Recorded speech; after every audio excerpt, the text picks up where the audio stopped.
बोला बोला दुर्गा मैया की presented by Monabik Music। जय जय मैया जय जय माँ Music by Shubham Raj। जय जय मैया जय जय माँ जय जय माँ।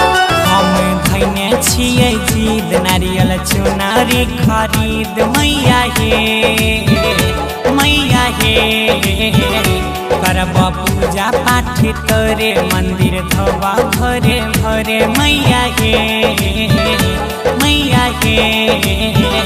हम जय माता दी बोलो जय माता दी। हम छियै दुबर पातर दैया करबा नवरातर हम छियै दुबर पातर दैया करबा नवरातर धूप दीप लाइबा हे मंदिर में तोरा दियारी जरइबा हे मंदिर में तोरा दियारी जरइबा हे हम छियै दुबर पातर दैया करबा नवरातर धूप दीप लाइबा हे मंदिर में तोरा दियारी जरइबा हे मंदिर में तोरा दियारी जरइबा हे। Vijay Shri digital audio recording studio Bihariganj. Singing by Gaurav Thakur। Music by SBR Studio, Bhagalpur। आसन के पावन महीना लागै छै मन कहिना जियल बेकार छै हमर तोरा भक्ति के बिना हे फसल छै हमर नैया सुना हे देवी मैया बालक या बोध छिया हम चाही तोर अचरा के छैया हे हमर माता दी बोलो जय माता दी।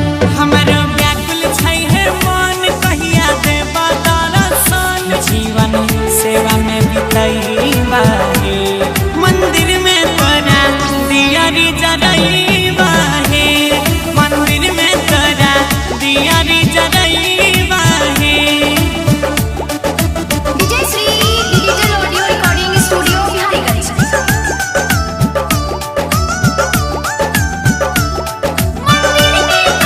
Music by SBR Studio, Bhagalpur। तू ही एहसास छो हमारे तू ही विश्वास छो हमारे नाम तोरे छे सहारा तू ही माँ सास छो हमारा हे खाली झोली तू भरिहा दया बेटा पर करिहा चरण के धूल छिया हम अपना शरण में हरिहा हे मल्लिक बोलो जय माता दी। मल्लिक राकेश के छै गीत शुभम जय के संगीत गाना गौरव से गवाईबा हे।